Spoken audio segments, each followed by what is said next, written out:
Friends எல்லாம் எப்படி இருக்கீங்க? நல்லா இருக்கீங்களா?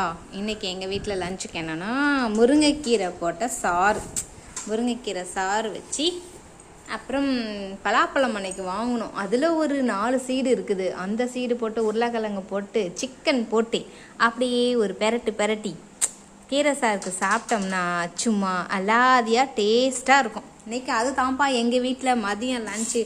அதுக்கான எங்கள் வீட்டு கீரை மரம், எங்கள் வீட்டில் வாசலில் இருக்குது இந்த முருங்கைக்கீரை. அந்த கீரையை ஃப்ரெஷ்ஷாக பறித்து இப்போயே சமைக்க போகிறேன். உங்கள் வீட்டில் நீங்கள் என்ன சமைச்சிங்கிறத கமெண்ட்ஸில் சொல்லுங்கள். ஓகேவா? பாய், டேக் கேர். ஒரு நிமிஷம் அப்படியே இந்த வீடியோ பிடிச்சிருந்துச்சின்னா அப்படியே like and share and subscribe பண்ணிக்கோங்க. என்னடா இந்த கீரை வீடியோக்கெலாம் சப்ஸ்கிரைப் பண்ணணுமான்னு கேட்காதீங்க, இதுதான் இம்பார்ட்டண்ட். அதனால் இதுக்காண்டி ப்ளீஸ் சப்ஸ்கிரைப் பண்ணுங்கள். ஓகே, பாய்.